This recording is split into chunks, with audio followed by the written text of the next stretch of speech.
What's up, guys? This is episode 27 of Drinks and Dogs with myself and the amazing Katie Matthews. How are you doing, sir? I'm doing good, buddy. I'm doing good. 27 is actually one of my favorite numbers. Don't ask me why. It's completely irrational. I've always liked the number 27. 27. That's awesome. Awesome. So before we get started here, I got to shout out to our sponsors, Ray Allen Manufacturing. You know, they've been making, as in the Working Dog podcast says, they've been making gears before dogs were made, type of a thing. But you can always head over to rayallen.com. If you want to be super supportive of the podcast, you can head over to rayallen.com/K9SL and use the code Primal10 to get a discount on all your dog training gear needs. They have a bunch of stuff, whether it may be from working dogs to pet work, whatever it may be, anything you need, I'm pretty sure you can find it on there other than food.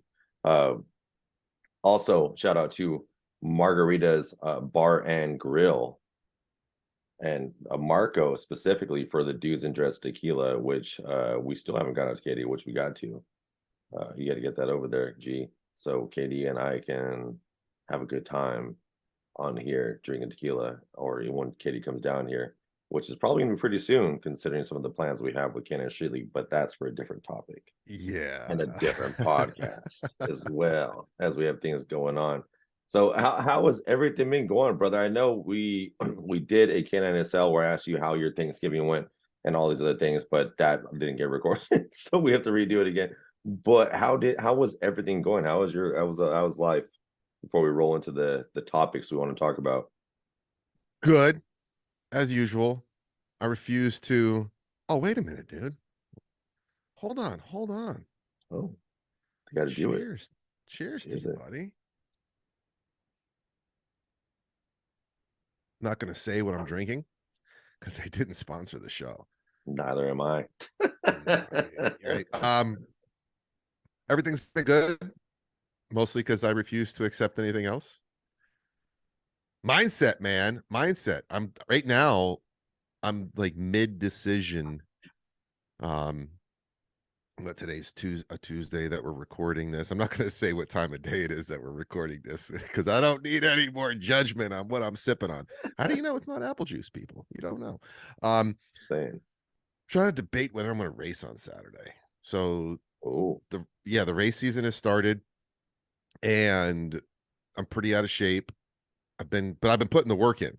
Like every morning I wake up super early. I get to where I ride at. I ride for an hour and a half. Then I pack up, no socializing, no hanging out with everybody. I come home and then I work all day.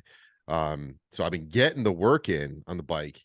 But is race shape similar? Like I know nothing about motorcycles or motocross or even remotely anything like that. But does race shape, is that a cardio thing?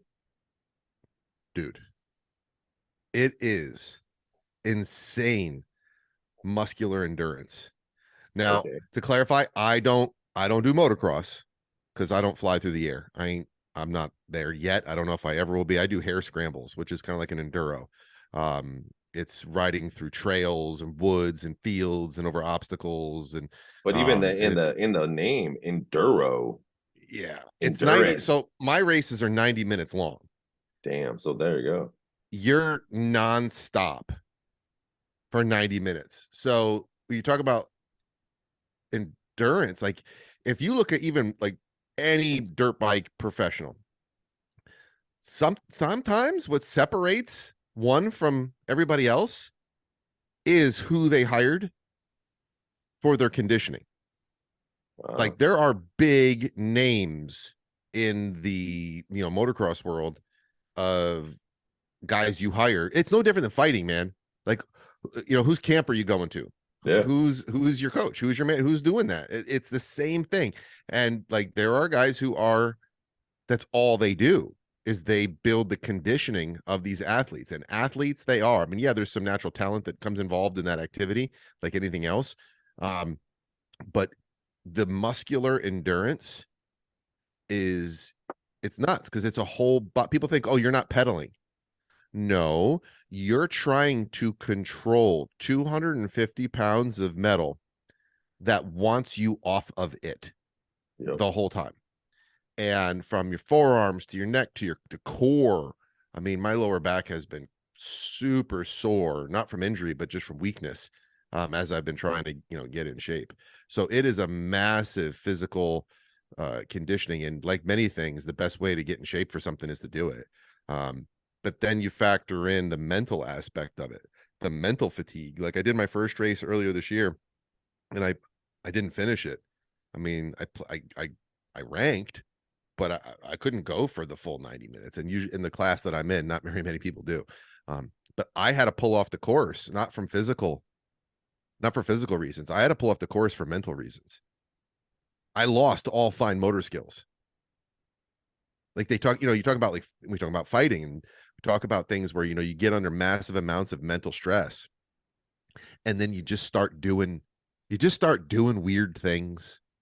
Your body just starts, like, you ask someone to raise their left hand, they raise their right hand, like legitimately weird stuff starts happening. Well, that happened to me because I got hit and I crashed and I got back on the bike, and all of a sudden, like, dude, I went to shift and I hit the brake. And just for people that don't know, like, the shifter is on the left side of the bike and the brake is on the right side. And I lifted up with my right foot and I'm like, huh? And then I hit the front brake when I was giving it throttle, like I was done mentally. Like it was, yeah, and you can't help but think about dogs. They can't help but think about stress and how it impacts dogs. And not to derail our conversation and talk about some subtopic like dogs on on Drinks and Drinks and Dogs. Talks podcast. I mean, Why would I talk about dogs? But man, it's all relative. It is. It's all, and I say, naming. When I'm working with my clients, I spend a lot of time talking about everything but dogs. Like that's where the magic happens. It's with the dog owner. And I think that's the applicable thing that happens, like when you know how to talk to your clients, like when you're like it's talking about dogs is, dog training is not dog training. It never is, and it never should be. I mean, like, it's dog training is talking to people how they should, as Katie, you say it all the time. And if anyone doesn't ever, like, doesn't know, like, when we're watching this, watch Katie's Instagram. Like, go talk to him, talk to him on Facebook. He talks a lot about, it's not about dog training. It's not the fancy spinnings like shit that I do. It's talking about how a person needs to be mentally able to perceive the information that they're getting so they can communicate to the dog. And I think that's super important because, that's what we said. It's like dog training is not about dogs. It's always typically about the person. Yeah. And that's why I talk about on my social media sometimes, while I'll talk about what I'm doing with a dirt bike or what I'm doing with physical fitness or what I'm, when I was training jujitsu. We won't go there.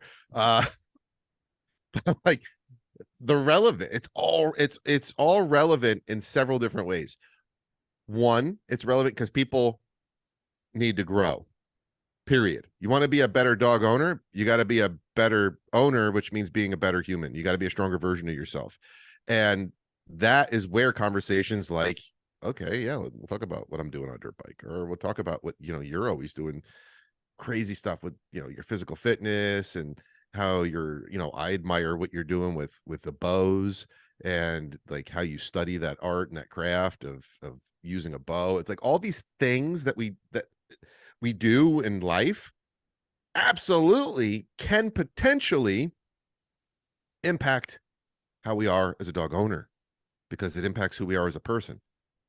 Period. Absolutely. That's why all this stuff is relative. That's why I love this show too. I think that, and it's something that you said, and it's part of the group that you're around. It's like, it's pressure to progression or something like that, or like pressure to power. Shout out to Justin Garcia. Pressure to power.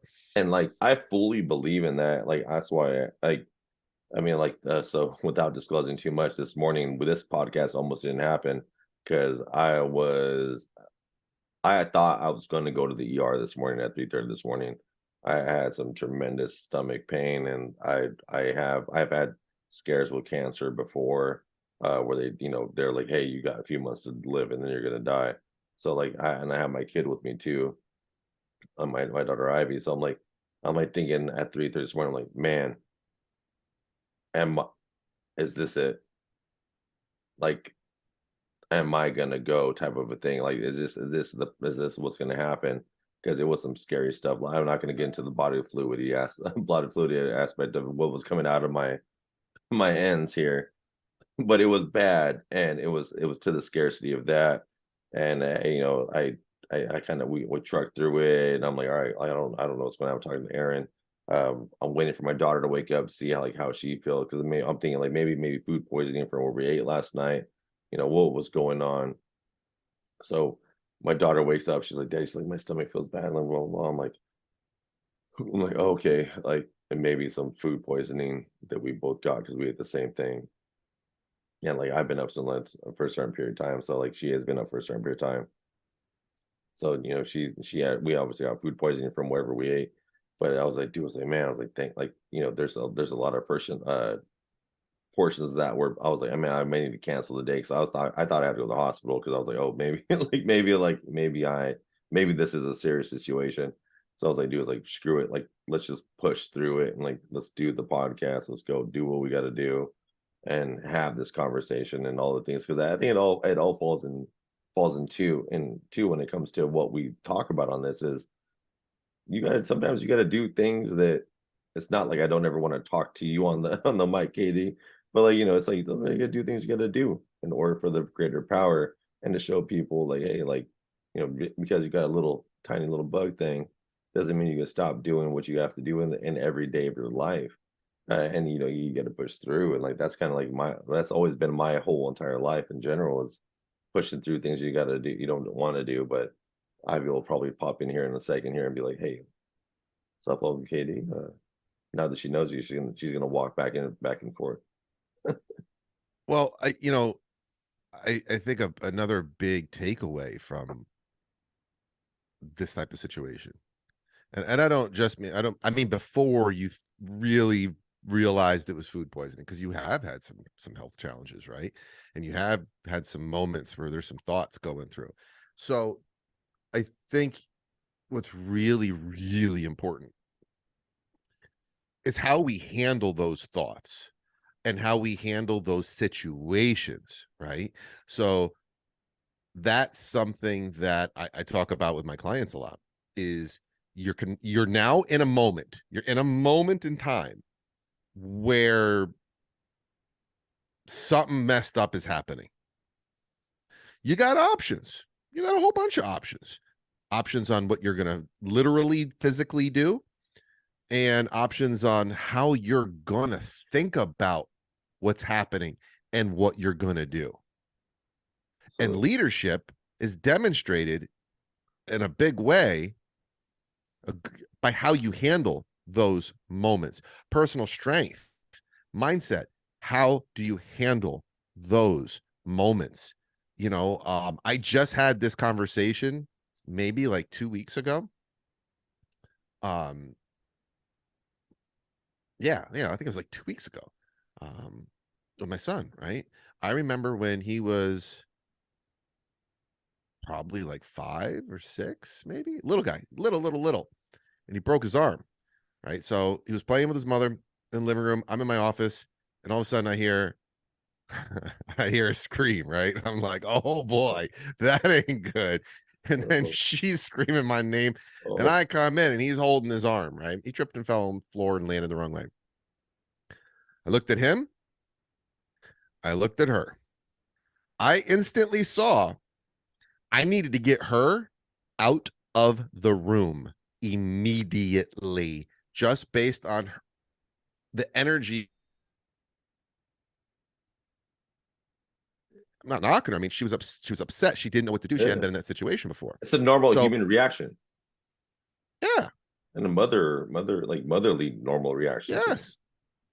So I instantly, like on the spot, gave her a to-do list. Like, okay, what I need you to do right now is I need you to go find his insurance cards, any insurance documentation that you need. I need you to get your purse. I need you to get your wallet. I need you to get your keys. And I need you to get all that together. And I want you to get a bottle of water. And I want you to get in the car, get the air conditioning going, and get it started. say it back to me. What are you going to do? She said it back to me and boom, got her out. Now I got the most panicked person not panicking as much because I gave her shit to do. Now I'm looking at him, and to his credit, this little son of a gun, he did not drop a single tear through the entire experience. I might add. Like, I'm so proud of him to this day. That's what we were talking about. That's how I started talking. Not a single tear. Now, mind you, he's like, ugh. Right away with him, I was like, all right, here's what you're going to do. I need you to breathe only through your nose. Can you only breathe through your nose? Show me you can breathe through your nose. Not through your mouth. You're breathing through your mouth. Come on, through your nose. Never mind your arm. No, hold on. Just hold it like this. Just keep it there. Never mind that. No, breathe. Don't show me. And I just ran him through. I just distracted him and got him thinking about breathing. Right. Well, man, I think I think and this is something that like I want to make sure that people hear on this one is that it is stress inoculation that creates a response, right? Like how you deal under like heavy amounts of stress is what creates the results in like, behavioral patterns moving forward. So the fact that you were able to do like, hey, like and it's a paralanguage, right? So like imagine if she's freaking out, he's gonna freak out, right? So it's always gonna adaptive to the situation, which I add automatically in response to how we deal with dogs, but let's talk on the human side of it for now in your situation. Like you immediately like, oh hey, like my son has a significant event. My wife or my fiance is dealing with it as a normal person would, nothing discrediting them, like stressing out because like, oh shoot, something happened to them, so they're panicking. What is that? What is that showing the kid? Like, oh, this is a real significant event. I am tired. I like, I'm stressed out. All these things are going on, and how to deal with that. Like, like you're showing them how to deal with it when that happens. And like that's something I learned late in life. And I'm super pumped. Like you, like I'm just hearing that. Like that's why I had to interrupt you, KD. I was like, damn. I was like, Yeah. like, dude, like that's freaking awesome. Like, because I think like a lot of people need to like do that. Like, evaluate the situation, de-escalate it, show what's going on, and like, then go forward. Versus like, panic, panic, panic, call 911. Yeah, like go Muppet hands everywhere. Like, that's like what most people do. Like, it's just like it's crazy. Like Muppet that, hands. I've never heard that before. go Muppet hands in that sense, and like shit goes crazy. Like, and I that's what awesome that you guys were able to do. I mean, it sucks that your son broke his hands, but like, broke his hand, but like, at the same time, it's like that the way that you handle that's awesome. Well, I'm all for kids breaking shit when they're kids. Get that out of the way while your growth hormone levels are through the roof and you're made of rubber and you will probably heal like in 2 days. Like they're all little Wolverines.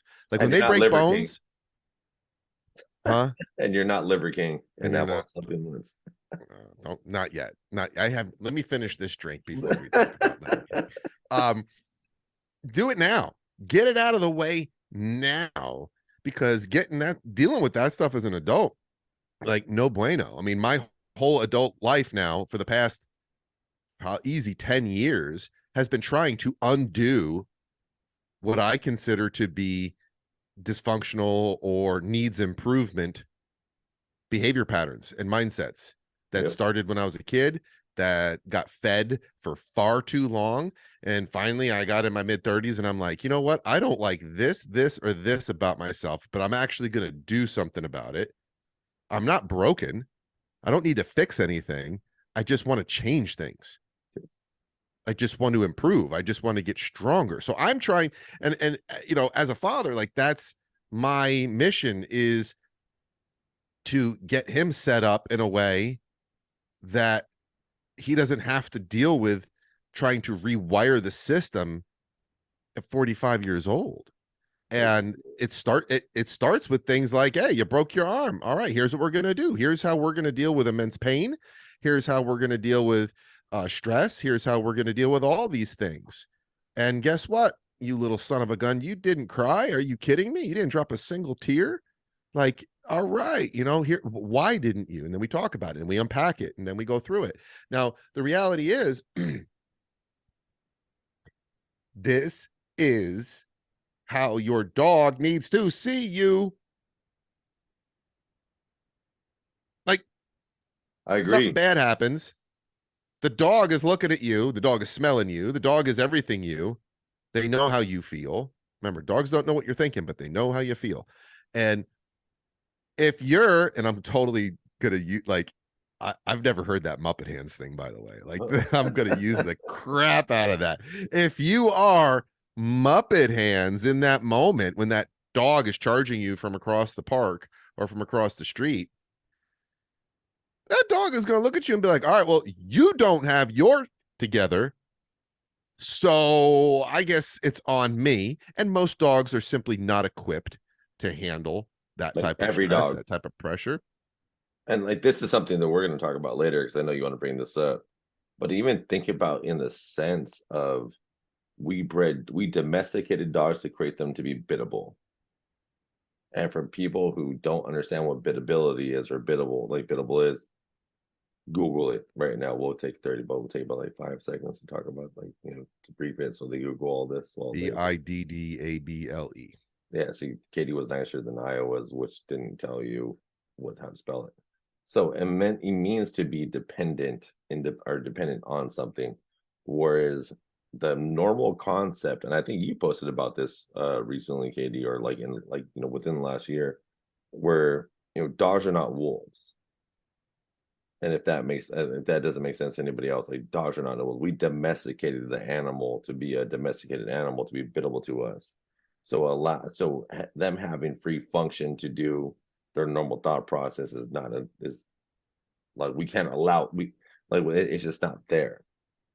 So when we do apply biddability to them, they no longer have that free thought process. So when we talk about things like with the Great Pyrenees, Katie.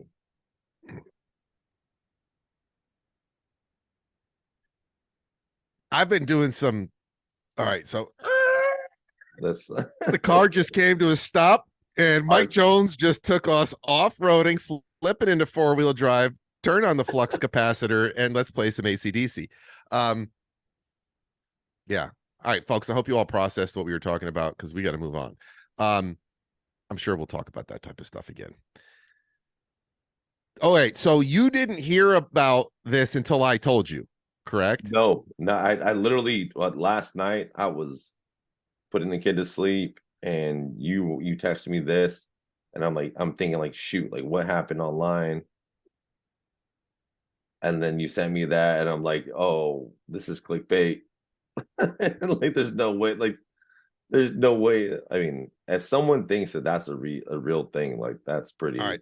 So let's let everybody know. This is where if we were in the same room like Rogan and we had a Jamie to pull up the internet article, like that's how that works. All right. So at apparently this point, pull this article up. What number are we at? Very recently, it's all over news outlets, media outlets, is a story. And the story is that a 20-month-old, that is so relevant. So let's stop here. The fact that the news article said 20-month-old indicates the fact that they think the dog is young, versus saying 1 year, 6-month-old or 8-month-old, whatever it may be, at that point indicates the elder age of it, right? Because they do it with kids all the time. 18-month-old child learns how to walk and does this. Yeah. Versus exactly. a year and a half one. Now, the reason why this is relevant, because this dog and this story that we eventually will unfold for you is Great Pyrenees. Now, Great Pyrenees, for those who don't know, livestock guardian, part of the Molosser category of dogs, Mastiff, if you will. They're notoriously slow maturing dogs. Like, they're puppies until they're senior citizens. Like, there's like a little window of a couple years in the middle where they're just like adults, and then they start aging, right? So it's a slow to mentally mature, basically general rule, people, the physically larger the dog, the slower they mature mentally and physically. The smaller the dog, the quicker. I remember when my buddy got a Patterdale, and it was probably 2 months younger than a pit bull bully mix that I had at the time. And when you saw the two of them together, like the Patterdale looked like an adult dog, the way it moved, the way it functioned, its muscle tone, its body, everything. Meanwhile, my dog's tripping over his freaking legs, right? And like my dog was older. So the smaller dogs mature mentally and physically faster. All right, back to the story. 20-month-old Great Pyrenees apparently was doing its job. It was out with its sheep in a pen on the property. And a pack. Now, all I'm doing, folks, right now is I am just parroting what the headlines are saying. And I've read about 5 different articles to try to get as many different versions of this as possible. 11 coyotes. Not sure how 12 they. in some places.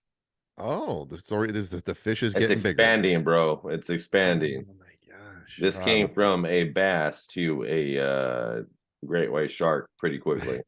So we got 11 to 12 coyotes come into this pen, at which point this prepubescent, adolescent, if you will, mastiff engages with several of them, and then they flee, and it pursues them.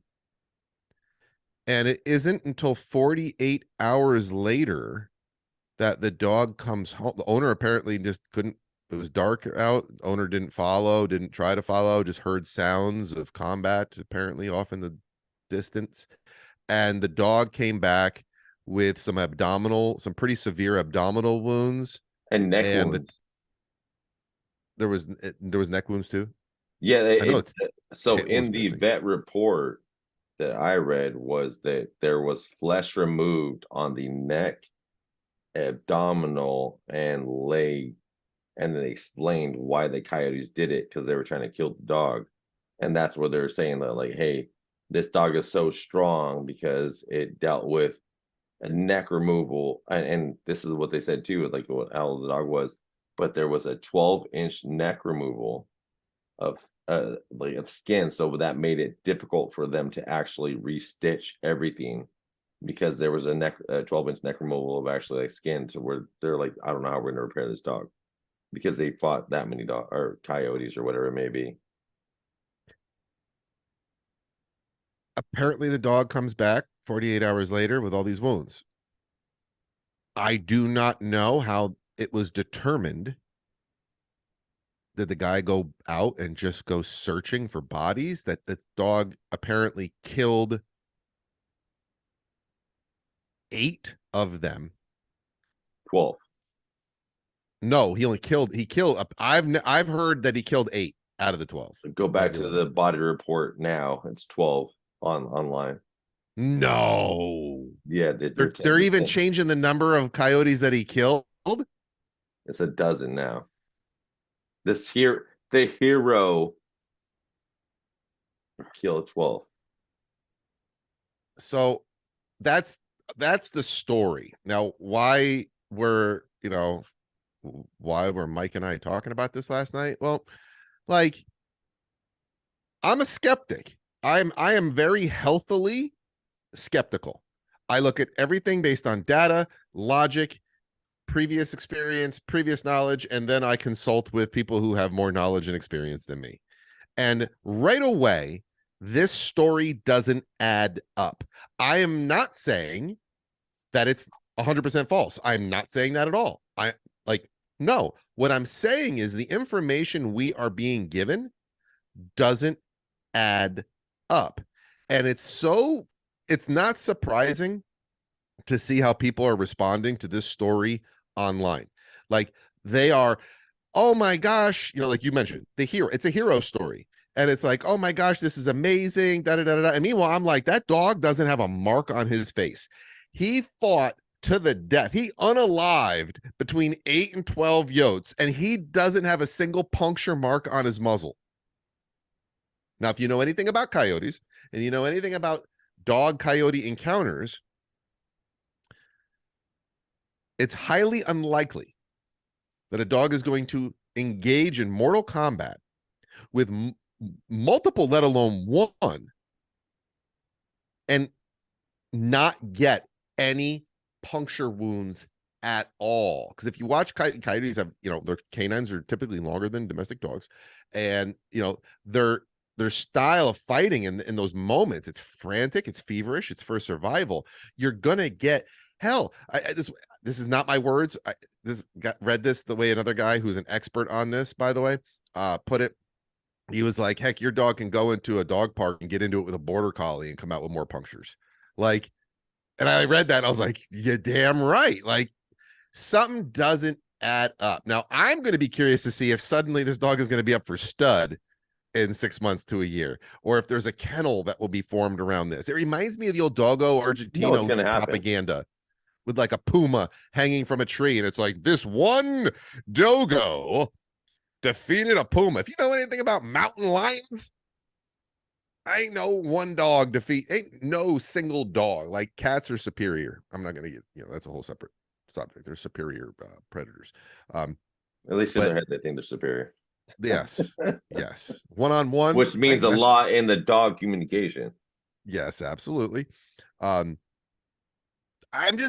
not buying it the way it's being sold. How about that? That's the way I will say it. I'm not buying it the way it's. So I will go ahead and say, like, I'm a city boy. I was raised in East Side San Jose, and I had a bunch of different crazy stuff going, like, there. But when I moved to the area that I lived, and Katie, you've been to where I live, like, I'm kind of in the cuts a little bit. I have coyotes. I also have at upwards of 15 dogs in my area. And, like, of the dogs I have in my space, I have never once seen a coyote come up to my area in general, like with my dogs there, let alone seeing some, dog. I mean, like, I actually don't have no prey animals there either. So let alone seeing some, coyote come in and try to attack any of my dogs or like any of our personal assets in that sense. But, like, that's the crazy thing to me. It's like, seeing people say, like, my concern is in general is the fact that, like, people are gonna think like, oh, now I need to get a Great Pyrenees. Now I need this. Now I need that because of that portion of it, when it's not an actual realistic thing. Like, it's just something that we put out there. That's what's going to happen. People are going to get all excited. Now, the reason why, though, I'm going to just throw something out there is, these folks do have livestock. I believe they had sheep or goats. I think it was sheep. So there's no reason why any yote should be coming close to your stuff, because quite honestly, risk versus reward, you don't have anything there that would be worth dealing with the amount of fire you have on your yard, right? Like, all that dog urine of some of those monsters you have, like, there's no reason to, like, there's nothing there. There's no carrot. There's no motivator there. There's no reward there to deal with that. Now, someone who does have livestock, all right, that's a different story, and for there to be that many of them, like, there's some theories, they've talked to some, biologists, and they're like, that's kind of weird that there's that many of them together. Maybe it was a large litter that hasn't been broken up yet, and they're super hungry. There's a lot of various motivators for, coyotes to come into property like that. But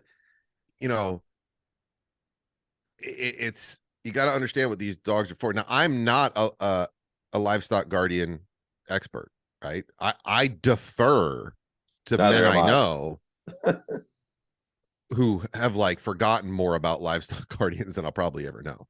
Like, it's a unique mindset of the dogs. Like, they are unique. And even within that category of livestock guardians, you have some pretty significant temperament differentiation between individual breeds within that category.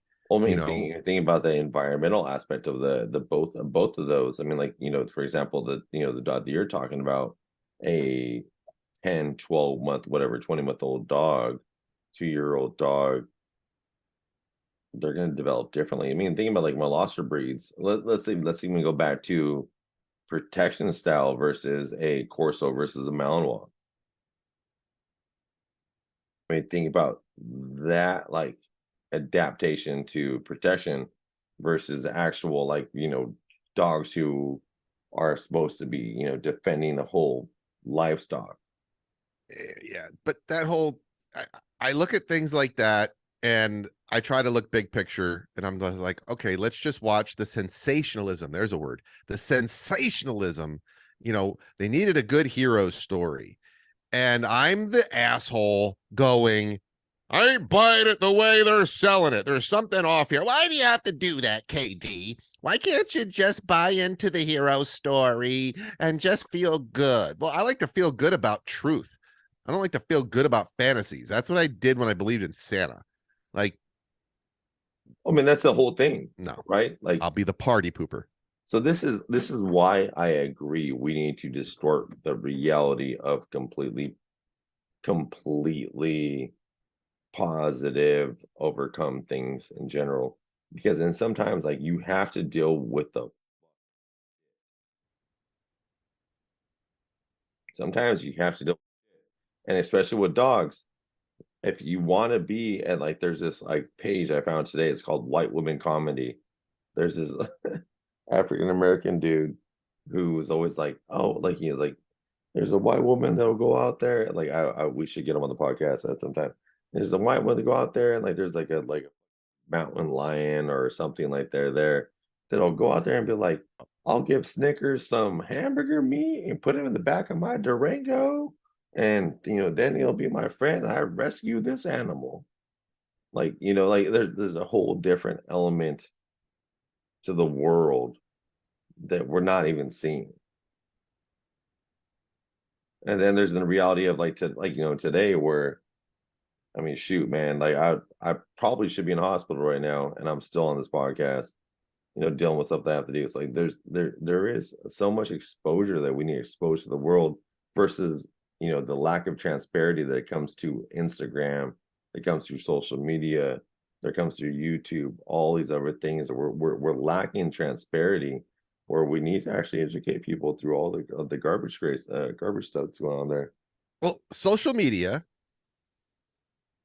does not show reality. It shows curated versions of what we want reality to be. And I believe the word you were looking for was transparency. Yes.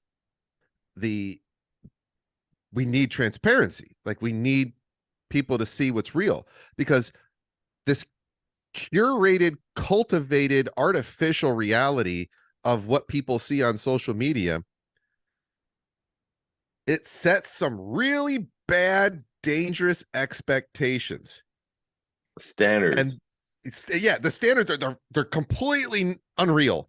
So then because you do have to live in reality as much as some people don't want to, the inability to cope with the disparity between what they think it is or should be and what it is, because like nature and the real world will always be authentic as beep, right? Like there's no lying in nature. And the disparity between people's expectations of it based on this curated reality and what it really is, it's going to mess them up. And that's when they become all just a hot train wreck, hostile, emotional, all it's because it's just told over and over and over again is this is what it should be. This is what it is, but it's not. And oh man, dude, I could go down so many side roads on that. Like, I mean, without even any work. Like I got 5 of them floating right here, right now. And it's like, you know what? Just keep it moving. Don't even go down any of them. Because I see it that much every day with what I do. That much. Well, I mean, I think about it as the sense of, well, I mean, I'll even talk about like the stuff that's behind me. Like you have inspirational quotes from Muhammad Ali or whatever it may be, things that are behind me. And the reality of the situation is just like most people, like, they're thinking like, oh, you got to keep going through it. You got to keep going. Like, there's no talk about downtime to talk about what the reality of the process is when it comes to dealing with this type of stuff mentally, physically. And it's always intuitively different. Everything is applicationally different. Like, I did a decoy seminar this last weekend, and I Oh, talked wasn't it about the ground? You did the ground game thing? the ground game seminar this last weekend. Ooh, talk about it. Talk about it. And I was talking to them, and I was just like, dude, I was like, man, I was like, the way I do the way that I work my body is different than the way that you're gonna work your body. Like, you should understand this. And this is why I don't do a PowerPoint. This is why I don't do a, one systematical version of doing things. It's always individual based on the people who are in front of us. Because I learned from jujitsu, like I and again, guys, if you watch this, when I say this next sentence of things, do not think I'm being rude or anything like that. But The hell what they think. Just say it. I'm a 6 foot midget. So I have a large torso and a little leg and little legs in that sense. So I'm a large midget in that sense. So, but the way my body works different than other people. Wait a minute. What size pants do you wear? I'm 36, I don't know, 34, 30. You do wear 30s. You are, I'm sorry. That just answered so many questions that I have. Continue.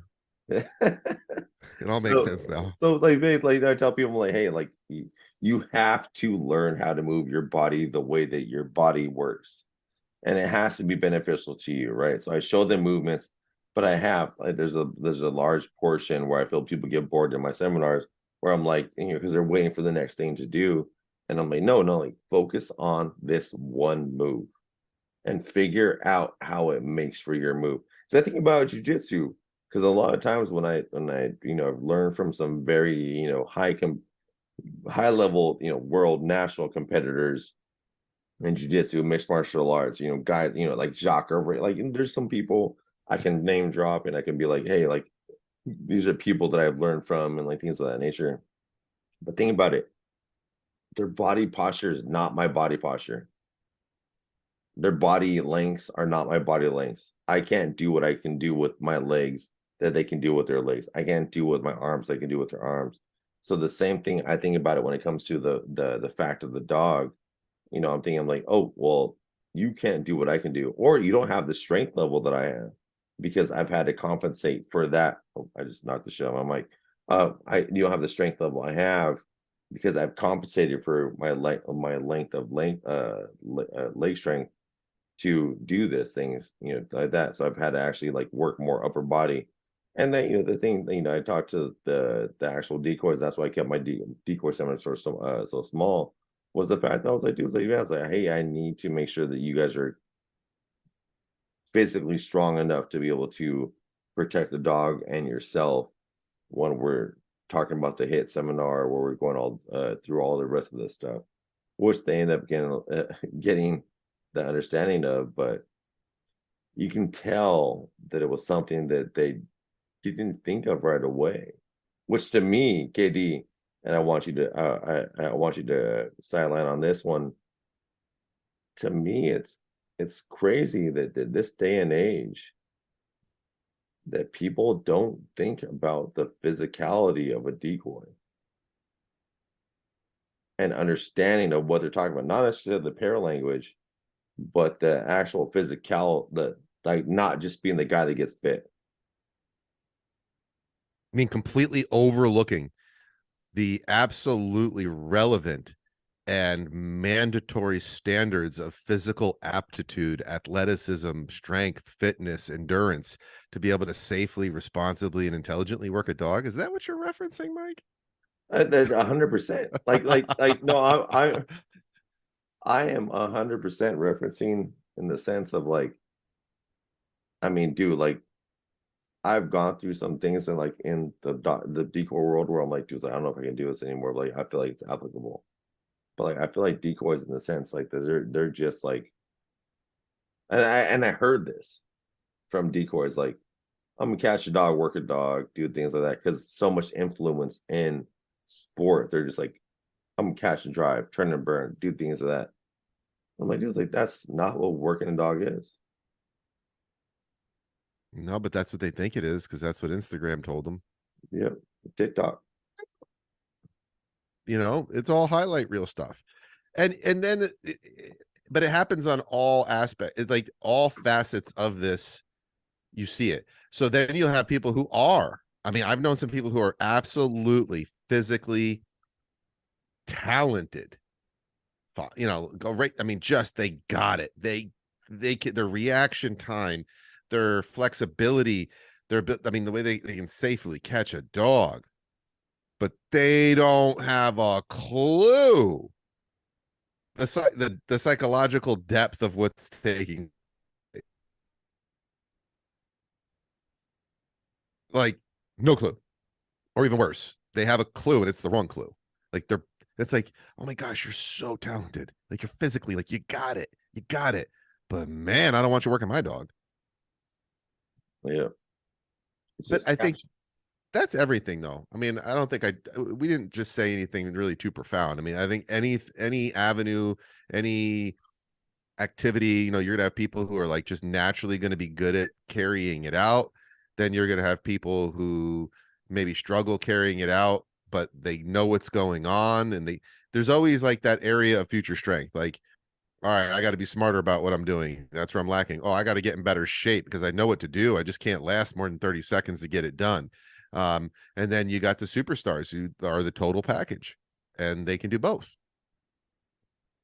so let's talk about that. Let's actually talk about the actual people who, let's say you're not the total package, because we've talked about balance before. Mm-hmm. If you're not the total package, like in my opinion, because for me, like I've always thought that I'm never like, I'm never the total package. Like I have to work harder. I need no breaks. And there's one thing that on my Instagram, actually, my Facebook, I think, like the memory thing pops up. And I'll quote this from this day of, this is why I love the fact that we're doing recorded stuff, KD. So I can re-edit. But basically, in the basis of what I was saying was that you have to burn the candles at both ends when you're learning how to get things done. Like you have to go hard. Like you have to go hard. Like you can't be like, oh, look at like, and like for me, and I'll give a reference. Like when I looked at like when I was boxing, I'm like looking at Floyd Mayweather, I'm looking at like Canelo, looking at these guys who have private jets, all these different things. I'm doing that. And I'm like, I want that, but how do they get to that? How did I get to that? Was through hard work, through perseverance, through not taking days off, through doing things they got to do, and in that sense. And I apply that to dog training, but I also burnt a lot of motherfuckers in that sense because most people don't want that type of lifestyle. And Katie, you've referenced this multiple times before. Some people aren't built for that. But does that make them lesser of people? Or do they need to make their own path in that sense? Because I've learned this like in life where I can't teach all my guys the same way that I learned just because I am the way that I am. I have to make sure that I teach them in the way that they are, but they understand the same aspect of it to where, hey, this is work. You're gonna have to work. Did that make sense at all? Or did I just blow a bunch of smoke up my ass right now? It made sense to me. And that's all that matters. Because No, you're talking fundamental teaching, right? So fundamental teaching principle is, yeah, how you learned has absolutely nothing to do with how you might have to teach. If you have a room full of 10 people, they could be 10 very different people, very different aptitudes, very different strengths, very different future strengths. It's not again, shout out to Justin Garcia. He hit me with this one time, one of my mentors. He's like, it's not in the pitch, it's in the catch. And what he means is, you're a teacher.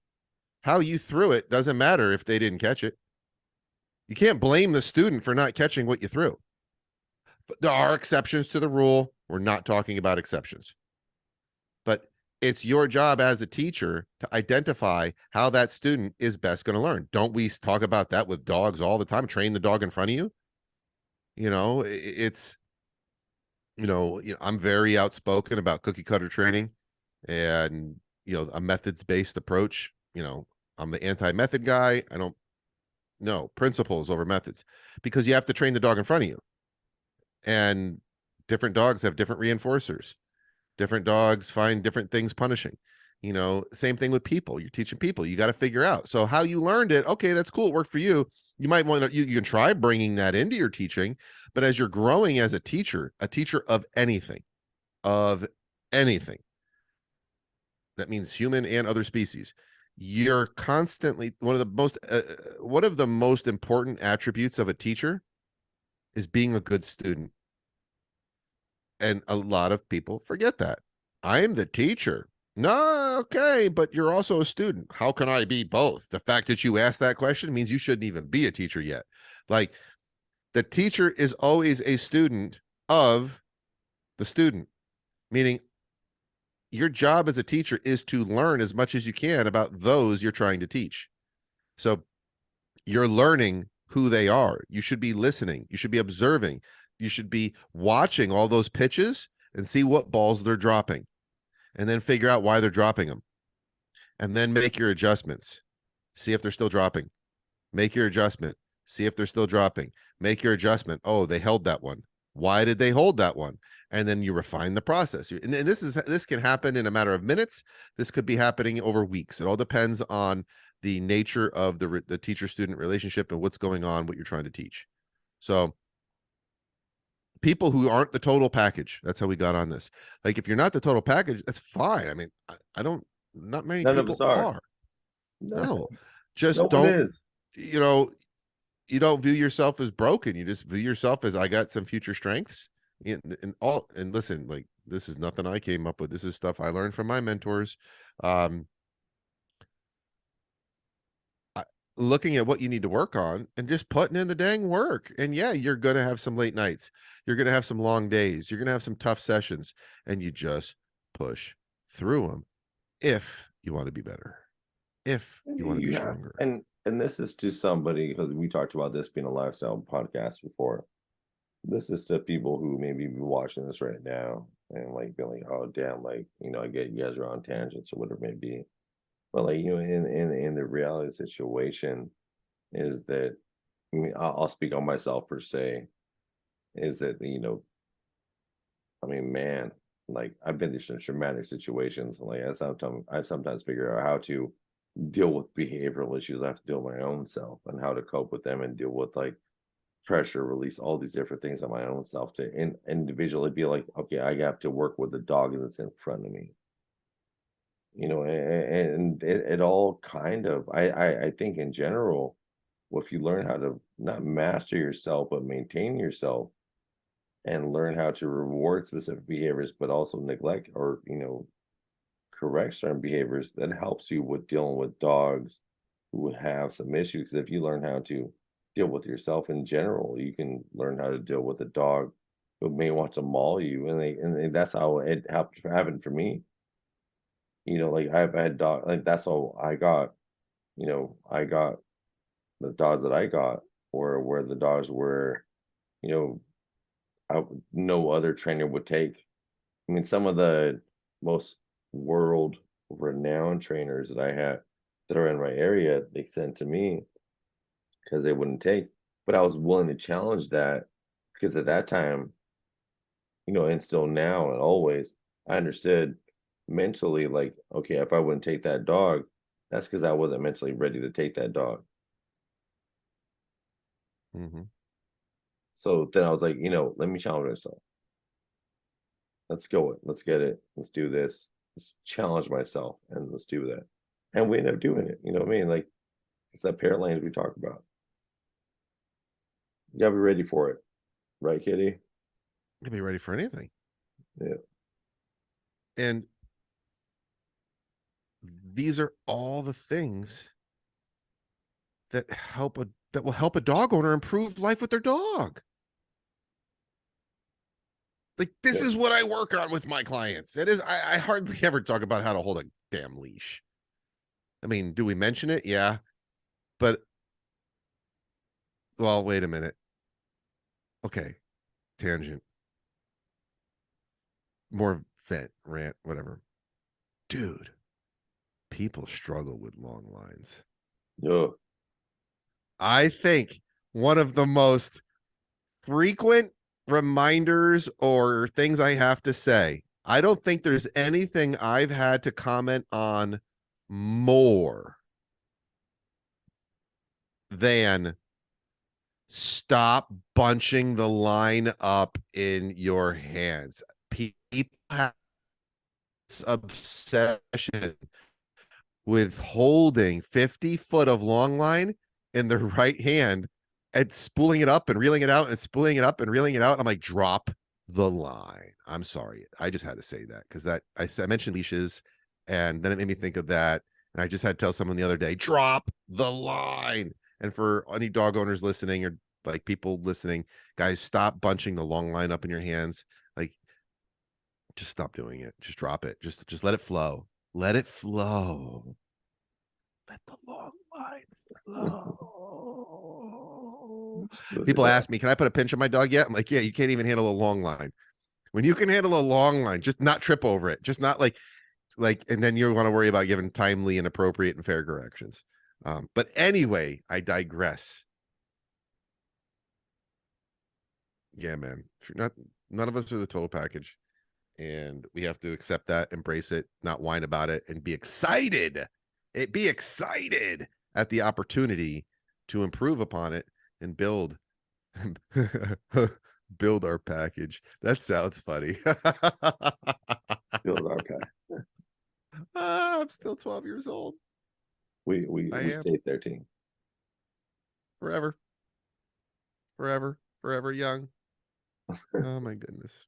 Awesome, guys. So basically, if you watch this Drinks and Dog podcast, we're talking about be responsible for your dogs. Also, our sponsors, go ahead and do the read, KD.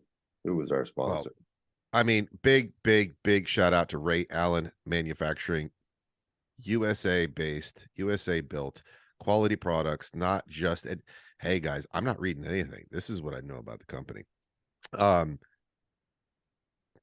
Made here in the United States by hand, by people, real people in a building that can talk to the owner, that can talk to management. Like it's completely connected. This is not some, faraway place, giant machine. No, it's people making quality products. And one thing I'm gonna say here, while I'm talking about Ray Allen, I've met a lot of people who think that they only like do police canine tactical military. Like, are they a leader in that space? Absolutely, undeniably. However, I send my pet dog people there to get quality leashes, to get quality collars, quality toys. Like, I don't care who you are. If you have a dog, I highly recommend, not just because, before they sponsored us, I was sending people there to Ray Allen Manufacturing. That's about as organic of a sponsor mention as you can get. J&J is Ray Allen. And that's one of the biggest AKC sponsorships that people don't know about. That's pedigree.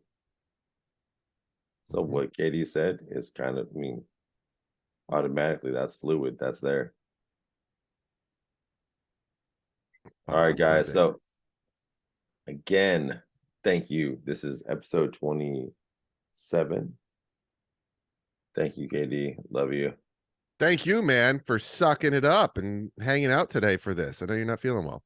Oh, I am dying. If you once I get off this, I'm probably gonna just curl on the floor and kind of go into. I'm loving season 2, man. This is different. And to any of our like faithful followers, like people who've been watching, like this is a different season, man, and I'm digging it. This is why I could not stop today. I was just like, dude, like I feel better. I can make it happen because I feel season 2, like, and what we have to offer to the world is so much.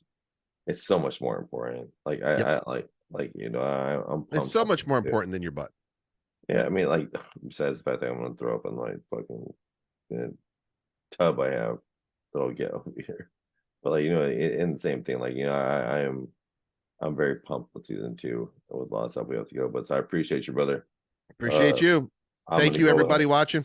Yeah, thanks everybody. Make sure you like, subscribe, share all this stuff. We are doing this for free on all the elements out there. Spotify, Apple freaking podcasts. What else are we on, G? YouTube. YouTube, the RRS stuff. You make sure that you subscribe, like, and share it because we're out here sacrificing our time for you guys to talk about things that you all need answers to. So I appreciate you, KD. I'm gonna go ahead and run to the restroom. I love you. Love it too, Bye brother. bye. Walk, don't run. I can't run. I can walk. Love you, brother. Bye bye. See ya. Bye.